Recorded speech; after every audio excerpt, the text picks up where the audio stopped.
High, Bijoya Dashami চলে গেছে অনেক দিন হলো, তারপর লক্ষ্মী পুজো চলে গেছে, কালী পুজোও চলে গেছে, এমনকি আজ জগদ্ধাত্রী পুজোর নবমী। হঠাৎ করেই ফোন ঘাঁটতে ঘাঁটতে গ্যালারিতে এই ভিডিওগুলো খুঁজে পেলাম। যাই হোক, মনে হলো এডিট করে তোমাদের সঙ্গে শেয়ার করি। হ্যাঁ, এটা বিজয়া দশমীর ভিডিও।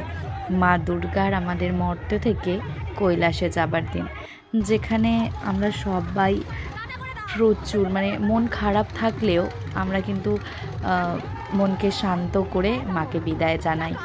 কারণ মায়েরও হয়তো আমাদের মন খারাপ দেখলে মায়েরও মন খারাপ হবে।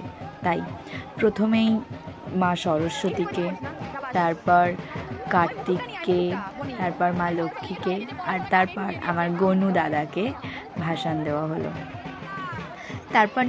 তারপর যাওয়ার পালা আমাদের মা দুর্গার।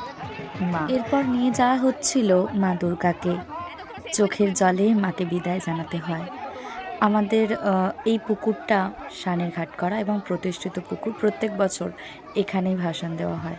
হ্যাঁ, অবশ্য অনেক সমস্ত ঠাকুরগুলোকে ভাসান দেওয়ার পর পুরো ঘাটের সিঁড়িগুলো জলে ভর্তি হয়ে গেছিলো এবং শ্যাওলা থাকার কারণে অনেকেই পড়ে যাচ্ছিলো। যেমন আমার বড়দাদা বা ধপাস করে একদম পড়ে যাবে, ও ধরতে চেষ্টা করবে কাউকে, কিন্তু পারবে না।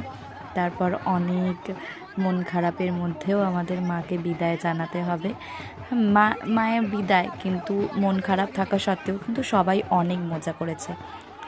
দেখতেই পাবে তোমরা যে মায়ের ভাসান দিয়ে দেওয়ার পর সবাই তো মাকে বিদায় জানার জন্য মায়ের গায়ে জল ছুঁচ্ছিল। আবার সেই মায়ের আসার একটা বছরের অপেক্ষা। দেখা হচ্ছে পরের ভিডিও।